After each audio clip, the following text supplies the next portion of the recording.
the #1 Costa Rica real estate and investment podcast, bringing you experts from all over Costa Rica.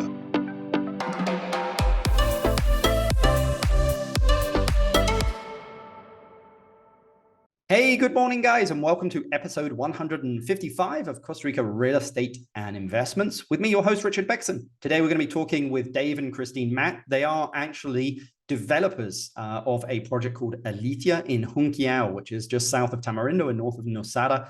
Beautiful beach, absolutely stunning.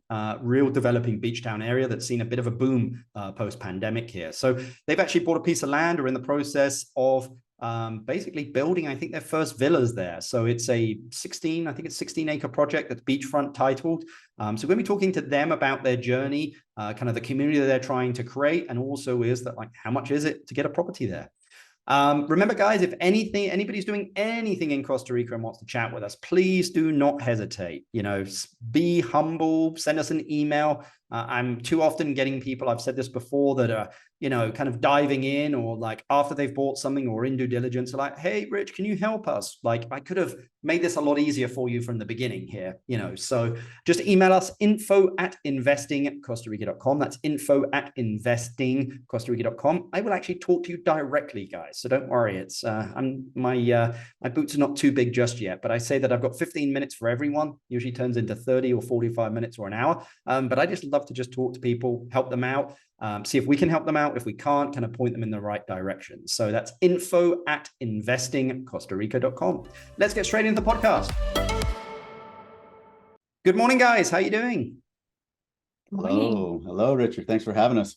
Not at all. Thank you very much for coming on and chatting with us about this very interesting project that you guys have got getting on here. I always love to talk to what I like to call developers, because you guys are developers, because you're developing a piece of land, and we'll get into that in a minute. But the first question I always love to ask people, you guys kind of spend time in the States and also spend time quite a bit in Costa Rica. I mean, what are you seeing that's kind of happening here in Costa Rica that's maybe a little bit different, I would say, economically, socially, between the two countries? What are you guys seeing?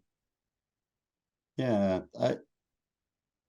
that's a good question, because I think what you're asked, the question underneath that question is, like, what do you do when things are in flux? Yep. Like, we're recognizing that economies are constantly shifting, and the scales in the US are moving at a different pace than they are in Costa Rica. I think what we are seeing is that we are more cognizant of the ever-changing state of life. Like, yep. Things are always actually in flux all the time, everywhere. There are just moments in time where our attention is drawn to this reality. Yeah. So what we're seeing, and I think this holds true in the US as well as Costa Rica, but I'll speak more directly to Costa Rica. I think that there's a move toward quality. So when things are uncertain, you move toward, it's natural. It's like it's in our biology. A herd. Yeah. Yeah. You move toward what is proven. You move toward what is stable. So in Costa Rica, I think we're seeing a move toward beachfront, titled land, top rate architecture, materials and craftsmanship that will last. We're seeing people embrace what has been proven to be true.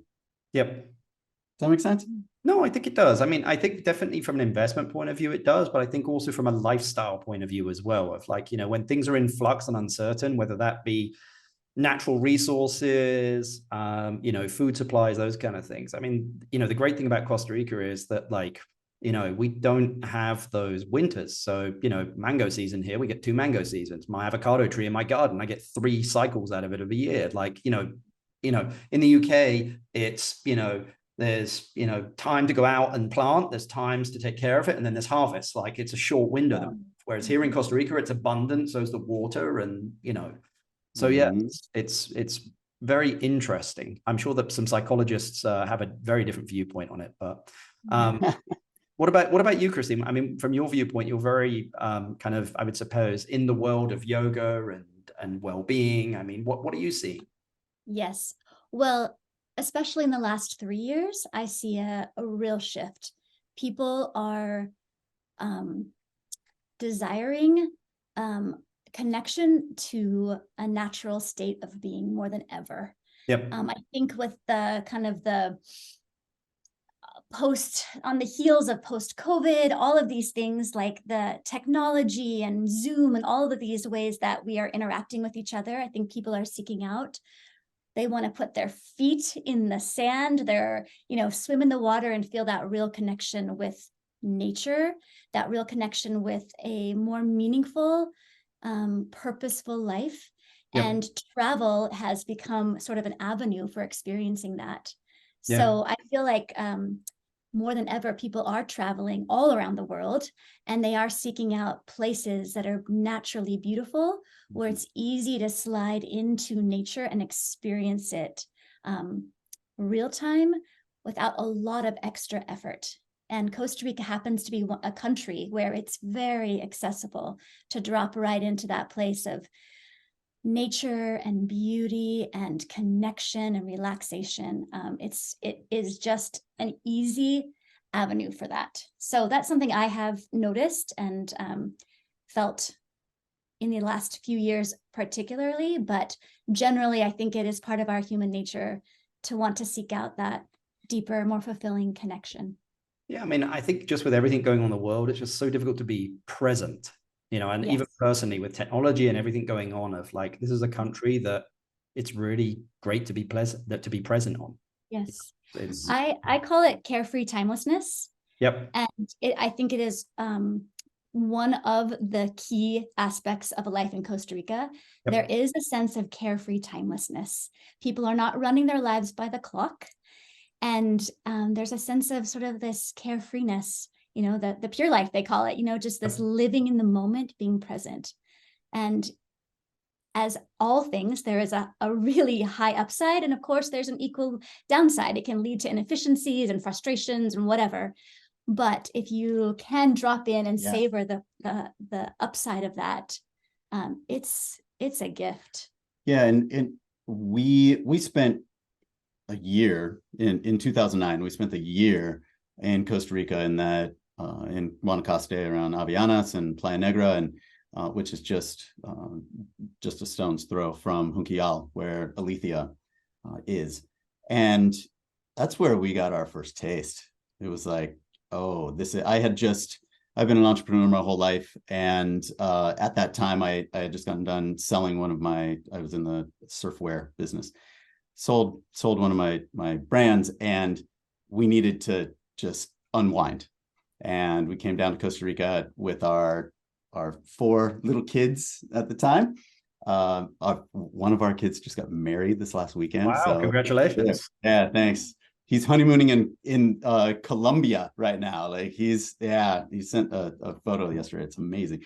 So, but we dropped into Costa Rica, and like carefree timelessness, like, wow, that for me, running my own business where, there are 28 things tugging at me at all times. Yep. To wake up in the morning and surf again. I was in the surfwear business, and like I surf maybe once a week, like to surf on the daily, to go for a run, to eat clean, fresh food, and it landed on us. We're like, we left our hearts in Costa Rica. We came back to the States and to sell our house and come right back down. And then life got in the way a little bit and took us a little bit of time. Well, now let's fast forward to today. I mean, basically, give us a bit of a brief intro how you ended up, because you guys are now developing a project in Junquillal. Like, why did you choose that location? How did you end up there? And how did you end up developing a project? Yeah.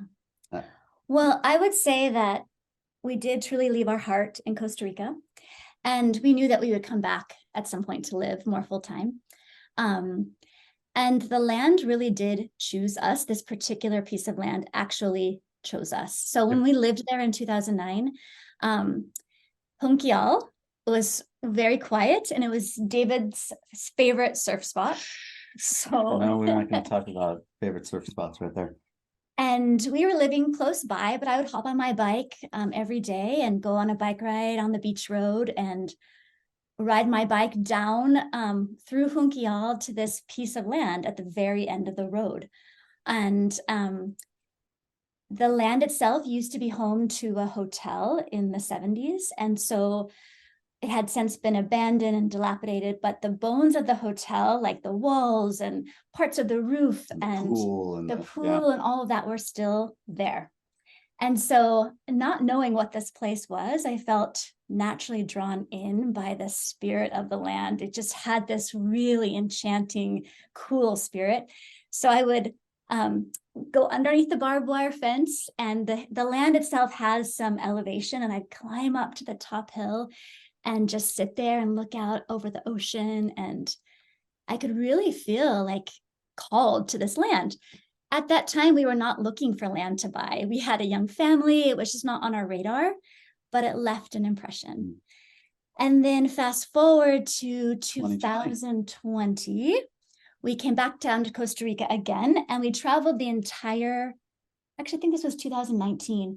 We traveled the entire Pacific coastline of Costa Rica. So from all the way up north, all the way down south. Pavones and Osa Peninsula, from all the way up the coast. Just to familiarize ourselves with the entire country, knowing that we wanted to be close to the water and all of that. And we really felt drawn back to Junquillal.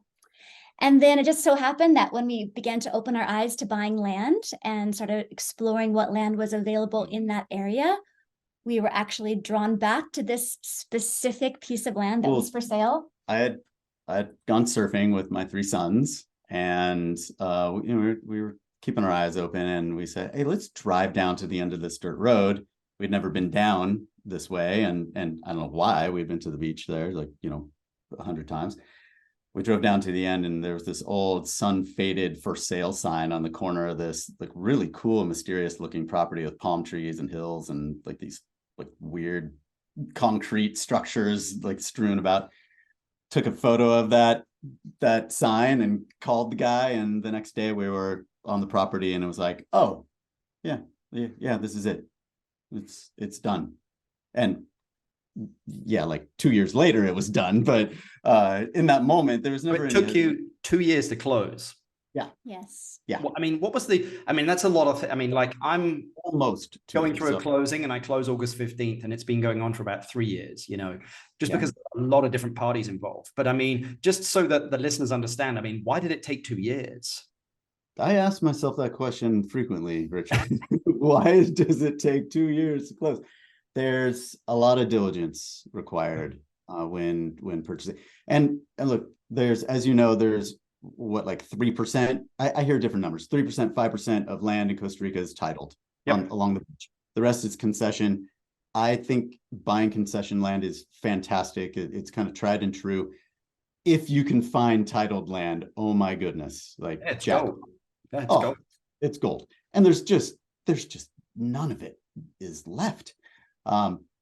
So we needed to make sure that all the I's were dotted and T's. Look, I'm an attorney, and so I found, and I work with a very skilled and seasoned attorney in Costa Rica, and I just wanted to make sure that everything was in order, and that takes time.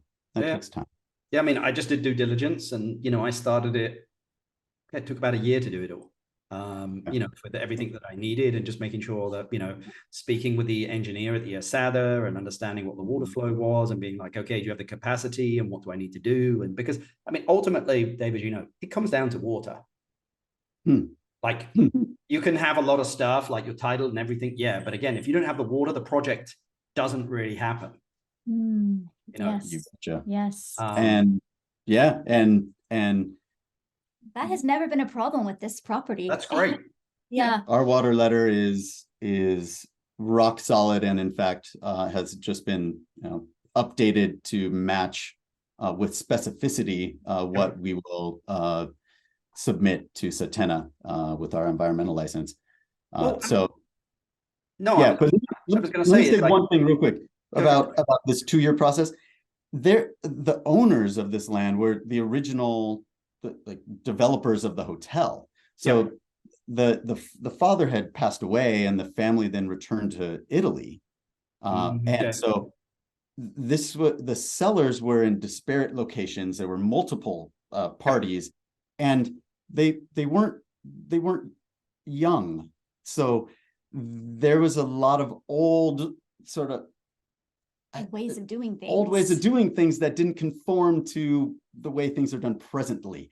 And so that took a lot of patience. So I would, your listeners might be interested in knowing that the party that is selling to you has a very significant impact on the timeline, and how sophisticated or I don't want to say sophisticated, how modern the practices are that they're bringing to the table. Yeah. I mean, again, the land that I close on in 2 weeks, 12 owners, different owners in different parts, and someone had died, and kids had inherited part of it. And anyway, but I think that's where for me that's the kind of the diamonds in the rough, if you're willing to do it. Because if it's easy, everyone does it. But when it's difficult, you're like, and that's the beauty of Costa Rica. It filters out the wannabes and only really allows the people that love this country and really want to do it. I agree. Yeah. Which is the beauty of it. Like, people are always like, oh, bureaucracy, everything takes great here. I'm like, I love it. Like the roads. It keeps kind of the regular tourists away. Not that I have any issue with regular tourists visiting Costa Rica. I mean, it's what keeps us here, but like, it stops all areas being incredibly developed. Yes. And it draws a certain type of person in, and finding, and I feel like we experience that when we're there. There's alignment with the type of person who's drawn in, because it is the type of person who's okay being a little bit uncomfortable driving down those bumpy roads, a little bit uncomfortable with some of the nature, just so encroaching in, so present. But those are the types of people that really make, that we're really after, actually, with this project. That's who we are wanting to attract to this project. I mean, again, you guys have now invested in Costa Rica. I mean, what advice would you give to anyone looking to invest in Costa Rica, whether it be anything, a piece of land, a home, a condo, a large piece of development? I mean, what advice would you give them? Yeah, I think that's an easy one for me. I touched on it earlier, like quality. Find what you know to be true. Like the principles of real estate investing are maybe like on the edges. There are particularities in Costa Rica, but the blocking and tackling, the meat and potatoes of investing in real estate is true in Costa Rica as it is in the States. Like, you find the location, make sure title or whatever legal structure is providing you rights to the land is solid, and a view of the ocean is going to save the day on value every single time. Like, the market may go up and down, but you've got an ocean view, and your footsteps from the water. Well, good job. Yeah, I mean, typically I've found in data of, if you have an ocean view or you're really close to the water, it's great. If you get both those things, which I like to call a bit of a unicorn, like, yes, you will do amazing. And it sounds like on Alethea, you guys have both those things. Well, we have 13 acres, Richard, on the water of titled land. And what we're doing with Alithia is on, like, the what of Alithia is 20 villas, gated community, brand new construction. Studio Sachs is our architect, doing like amazing work throughout the whole entire country. And like, Christine and I, this is second half of life, like living for us. We will be on the property. We intend to live there for the rest of our lives, and we will manage this place. And so there are only 20 villas, so it's low density, it's gorgeous, and that's the what. The why behind Alethea taps into a little bit more to what Christine was saying about the type of person who has an appeal or just is drawn to connecting with the ocean and nature and with each other. And I mean, we could go down that road if you'd like. I go down that road all the time. I need to edit myself. No, no, not at all. I mean, let's jump into, the Alethea project. I mean, as you mentioned there, what makes it special? What is it? Who do you think, what type of person's going to be buying there? And like, what are your future plans for the project, guys? I mean, I think it's just really interesting because you guys have bought a piece of land. Sounds like you've got a good project manager. You've got a good architect here. You've got the water, like, it sounds like you guys are starting to like get permits to build, your first couple of units here. Right. But maybe just tell us like, a little bit more about the project if you don't mind. Let's go a little bit deeper. Well, I would like to speak to the heart of the project because I think the ethos of the thing actually matters quite a bit. 100% agree. Yeah, so I think we are the ethos directors of this project, and since we will be living on site, that is part of our role, is to be sure of the manifestation of the ethos we are desiring, which is truly like a sanctuary. So a really naturally beautiful place where the lines between creation and the created are blurred so that you can really drop in and connect. And we've named our project Alithia, which is the Greek word for truth. So beauty and truth naturally partner together. Whenever you see something beautiful, you are encountering truth. Yep. And when you encounter truth in its essence, it's beautiful. So that's really the ethos of our project. And what we want to facilitate is a way to connect through beauty to yourself, to nature, to those you are in community with. And for us personally, it is our opportunity to connect to something higher, a higher purpose, a higher calling, which for us looks like service. And that really is what we want to do through this development, is to be in service of the land we have, in service of the people living on that land, and in service of this country, this beautiful country, to allow people to really appreciate, experience, and just sort of like dive deep into what it has to offer. Yeah, that I would say the people, look, we're developing 13 acres and a beach club and a yoga center and parking. 20 villas, like that's 20 villas. That's not a huge amount. Like you could do triple that, you could do quadruple that, Oh, sure. One of the realtors who came over to the property to check things out said, it's possible, Dave and Christine, that you have saved Junquillal because you're doing a low density project here. I was scared to death that a big box hotel was going to get this land. Yep. So this is at its core, it's a human endeavor.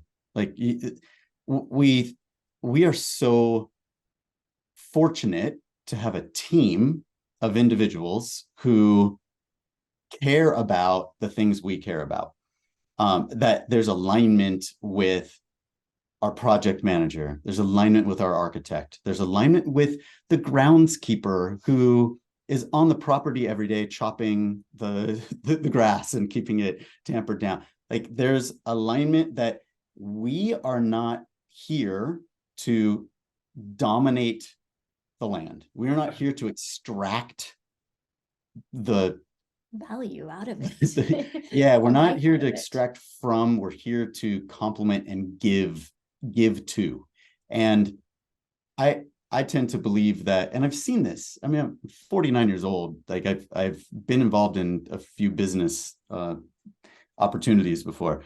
When the objective is to solely just to make money, then everyone at the table is in it to make money. And then that inevitably turns the focus inward. So everyone is out for themselves. Yep. Well, here, we have a group, we have a team of professionals who are much smarter than me, who are bought in to, we're here in service of this opportunity. And we think about who is going to buy, who is going to come into this circle, into this universe, in Junquillal. And I think, and so far, I mean, 8 of the villas are spoken for. So there are 12 left. But we have already drawn in those who share in those values. Like it's a multiplying effect. You know what I mean? It's like a virtuous cycle, I guess you could say. So, okay, I go ahead and ask questions. No, I mean, you guys are creating your own community.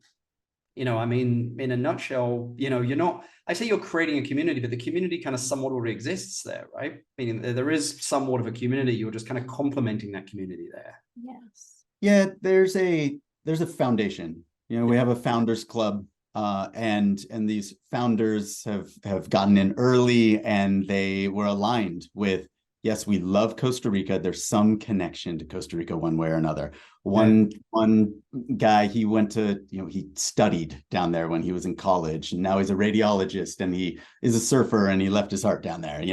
Another is an artist who came down on a yoga retreat and was overwhelmed. The first time she went to the property, you can't make this up, she started weeping.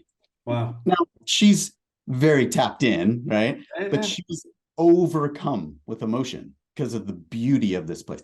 So I say that to just illustrate that, yes, there's a foundation of community. And look, we're selling villas. We're gonna make 3 villas available at an early bird price, and we're gonna build a different 3 showcase models. And there will be 9 villas left after the models are built, and people can come and experience and stand on the terrace and look out at the water and envision themselves right there. And 3, we have 3 available at the early bird price, and we believe that whoever buys those will be in alignment with what Alethea is doing, and then it builds from there. Yeah, I agree. 100% confidence in that. You keep coming. You'd mentioned a couple of times team here. I mean, how important is a good team in Costa Rica, and what do people need to understand? Just because I wouldn't say I'm tired, but I often get people that have gone down the rabbit hole. They've purchased something, and then they're like, "Rich, I need help." Or, "Hey, I'm in due diligence, I need help." Be like, "Look, if you'd have come at the beginning, you'd have got through all this very quick." But I mean, how important was it for you guys to have a good team, and how important do you think is it for people to understand to have a good team down here? I mean, you really don't need a team, Richard. You just need to know everything there is to know about permits and Setena and licensing and trees and setbacks and title and registro and a team that is, look, it doesn't happen without a team. So I've heard, I'm wearing this button down shirt. You've heard first things first, the first button, first hole. You don't get the first button into the first hole, and the whole thing's kind of wonky. Sometimes you got to start over. Sometimes you're just walking around with your collar all cockeyed. If you can start with a really good lawyer, and I don't know, I'm a lawyer, so maybe that's a bit self-serving, but start with a really good attorney who's done things before. Right? And then weirdly, the importance of a surveyor, I have found to be so critical, so helpful to have someone who knows the locality and can really give advice. And I've found that the lawyer and the surveyor, my goodness, they're arm in arm. They work together a lot. Well, if you're subdividing any land, yes, you need both, because they both have the task from drawing up the plans to then registering the plans in the national registro and then going back to the municipality. I mean, it's a dance. It is a dance. Or as you say, a dance. Yeah. But I didn't know that. I didn't know that the surveyor would play such a critical role. I suspected that the architect was going to be instrumental, and yes, that has proven to be true. I'd also say a project manager. There are just things that I don't know and Christine doesn't know that I don't know. And so yeah, finding a project manager who can speak the language like actually fluently, like yo puedo hablar en español pero no muy bien, like I need help. And there are a lot of technical words that just can't go over my head. So having a project manager who can navigate all the moving parts of the contractors and the permits and the stamps and like going to the municipality and getting the letter you need so that you can take the next step to get the other letter you need, that it's like, wow. Yeah, you better be used to letters.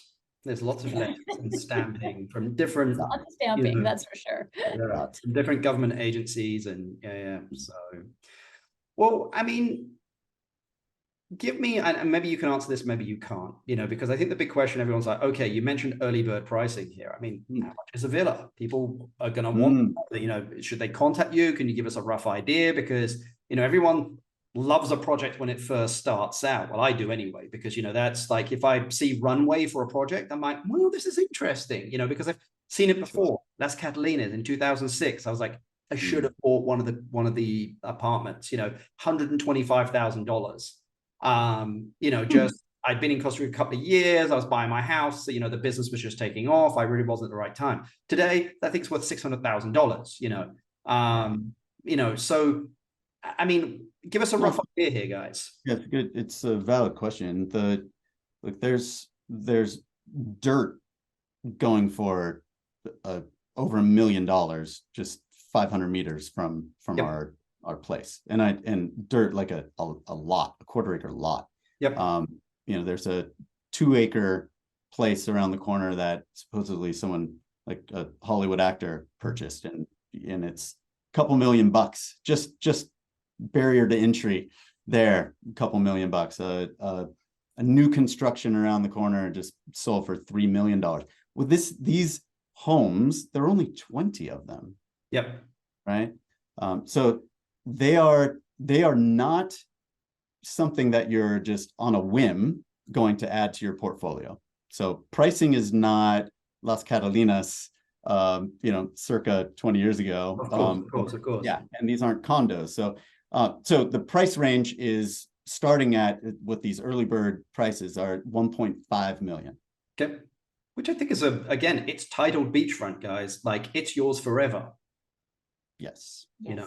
And you have on-site management with 24/7 security and a private beach club and yoga towers and maintenance. And look, this is where what Alethea affords people is the opportunity to have a white glove ownership, as we say, where you don't have to become a Costa Rica expert to have a vacation home in Costa Rica. You can own in Alithia and have everything prepared. So if you want to buy land and go through the process that Christine and I have been going through for the last 3 years, and you want to find the attorney and the surveyor and the project, it is a wonderful ride. It is so much fun. It's also a lot of work. And not everybody is seeking that path, but if you want that vacation home in Costa Rica, well, Alethea has a villa for you where you'll have the hospitality portion of owning in Costa Rica. Let's say we had a time machine here and we were to go back, I don't know, back to 2019 when you guys traveled the whole country. What would you tell yourself back then? Let's take a look more of, what would you tell yourselves back then? Let me leave it pretty open. Yeah. Can I take this one, Dave? Do you mind? No. We were traveling down and we didn't make any plans. We just went to whatever town. We knew we wanted to hit a few different towns. We hit Nosara. We went to the Gilded Iguana, and it was actually 2018, I believe, because the Gilded Iguana had just been finished, and we walked in the door, or walked through that, walked in, and I looked at Christine and she looked at me and I said, when we do Alithia, we want it to be kind of like this. And we weren't even like actively looking to buy land at that point in time, but we knew that we were coming. Yep. And, I took it upon myself to find out who designed, who was the architect behind the Gilded Iguana, and that's what led us to Studio Sachs. I think what I would tell myself in 2018 is to really savor the early stages. I've run several businesses, and there's an early stage, and then there's a middle stage where it's like more managing than it is creating. Yeah. And then there's like a decision stage where, am I going to sell this? Am I going to hand it over to, the employees? The early stage, there's something so sweet about it. And I've been we talked about presence earlier, like just having a presence of mind. I've been really purposeful about being present and appreciative of this early stage that we're in, because we don't have villas built yet. And one day, very soon, we're going to have 20 villas built. It'll go quickly. Yeah, it'll go quickly. And I love the early stage. So I'd tell myself to stay wide awake to the early stage. What about you? Yeah. I don't really know how to answer that question, because I feel like everything is working out exactly as it was meant to work out. Like, That's a I am great answer. so grateful for everything exactly as it is happening and as it happened. So I think the timing is just, we're right where we're supposed to be. Yeah. What about from a financial investment side, guys? From a more,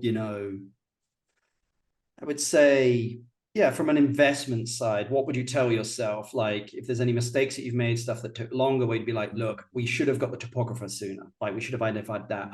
Like, if you could just whisper yourself in the ear of like good lawyer, like really good lawyer, and this is how to find it. Like, what would you tell yourself? Yeah, it's a dance. Like, we have now had 3 tree surveys, because the first one was like 200 trees that were at a 27 centimeter diameter. And then that was like the topographer survey. And then we had the forest engineer who came in which is the right one, right? Which is the right one. Yep. 17 centimeter diameter and 325 trees logged. So like, so we have to do a third one to justify the 2 previous ones. So like, there's a dance between like getting things right and getting things to move forward. Yep. So I got things moving forward with that first tree survey, and then I thought I was getting things right by getting the forest survey, and then I realized, yes, we're going to do it right for a third time. But I don't know how to know those things until I'm doing them, with the exception of having had a project manager from the beginning. This is the person or the team who can look at the first, before the first tree survey is even done, to say, we're going to want the actual like forest engineer at 17 centimeters, and we want not just the GPS to locate those trees, we want like a more precise geo coordinate. Like, oh, that'd be more efficient.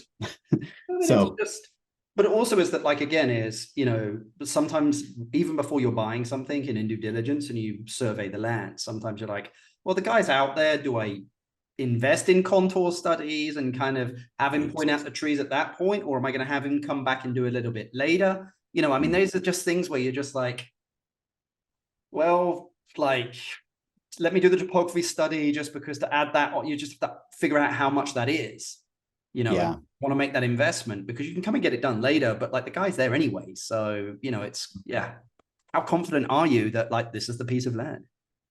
Right.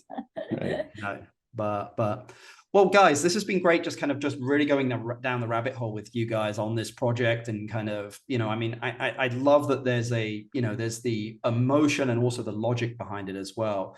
My sense is there's a lot of emotion behind it, which I love. I'm sure that there is some logic behind it as well, but I think all great projects are born of emotion. The logic will typically find itself. It's like starting a business. Like, you can do all the business plans and all the spreadsheets that you want, but like, just get started. Like, you'll learn so much on the way. I dream and think in Excel spreadsheets, Richard. So yeah, there's a fair bit of columns and rows that go into this. I get that, but you've been in business. Like, if accountants to run businesses, you'd never sell anything. No offense to accountants out there, but like, it's easy to move stuff around in an Excel document. It's difficult to sell a villa or have that vision and be able to subdivide it and make sure it has a right feeling to it. And I think that's it, feeling, but look, yeah. One of my good friends and coworkers said to me, at some point in your life, you owe it to your kids to be an interesting person. I was like, you know what? Wow. Interesting person doesn't sit and just move numbers around on a spreadsheet all day. An interesting person gets out there and like follows their heart and figures things out along the way with a plan, but figures it out and is a doer and a dreamer. So like, let's go. Right. I'm with you guys. Like, doing a dreamer, right? Oh, you are. I'm there. Yeah. Well, my last question for you guys, which I love to ask everyone. I know what you're going to ask. Yeah. If you inherited $500,000, had to invest it into a business or real estate in Costa Rica, what would you invest it in? It can't be Alethea, because $500,000 would not get you much there. Oh no, I'd take that first 500, and then I'd take Christine's 500, and then no, it's a no-brainer. Down payment at Alithia. After that, and Christine, I've talked about this. I think it'd be really cool and a really smart place to invest some cash into some land around in the outskirts of Arenal, La Fortuna, and find some land where you can put a large house that can host like generational families for gatherings or yoga retreats, and then couple that with so you get the rainforest experience and the Junquillal Alethea beach experience, where, oh my goodness, because as you know, the rainforest and the mountains are absolutely incredible. I'm a beach guy, but wow, the mountains are incredible. I'm a mountain guy, and I'm doing that La Fortuna thing, just so you're aware. Oh, really? Nice. I want in. Nice. Maybe we'll have to tie them up somehow. Tie them together. Yeah. Exactly. What about you, Christy? I agree. I mean, Costa Rica they have so many different unique ecosystems, and to be able to go up to the mountains and just have the different wildlife and the different trees and all of that is pretty special. So I think having a place in the mountains would be a really wise investment. I am also a beach person. I need that ocean, that living, breathing ocean. But yeah, I am charmed by the mountains and the rainforest as well. So awesome. Well, guys, this has been absolutely amazing. I really appreciate you taking the time to join us on the podcast, talk about your journey. We'll get you back on, probably a little further on down the road, see how you guys are going. And I can't wait to hear what you would go back and tell yourself. It's always going to be stuff that you'd love to be whispered in your ears, but really appreciate you taking the time, guys. Thank you, Richard. Thank you. Yeah, take care. Guys, I hope you enjoyed that podcast there with Dave and Christine there from Alethea. As you can see, they're definitely jumping in the deep end. And as they mentioned, this is the second half of their life down here. They're going through the process. The good thing is I think that they have a great team together. They've got a project manager, they've got a great topographer, great lawyer, and also an amazing architect there in Studio Sachs and Benjamin Sachs there. So I think, look, investing in a new project, has its risks, but these guys have been coming here for years. You just got to go and take a look at a project, meet the developers, and really get a feeling for whether you think this is something that's going to play out long-term or not. But anyway, their contact details are all in the description down below. So if you'd like to reach out to them, you can do, and maybe even visit the property over there in Junquillal as well. It's a beautiful part of the country. So remember, guys, if you've enjoyed this podcast, please feel free to share the pod, pass the pod. It continues to get more and more, I would say, traction. I think we're over 250,000 downloads now. I don't really take a look at the downloads. I don't, so busy. But it's just great to hear from people that like, hey, this has been great to get contacts, to listen to learn, and really just, kind of avoid some of the landmines here, investing or living here in Costa Rica. You can email us for anything you need, info@investingcostarica.com. That's info@investingcostarica.com. Until the next podcast, guys, we'll see you later. Bye. The #1 Costa Rica real estate and investment podcast, bringing you experts from all over Costa Rica.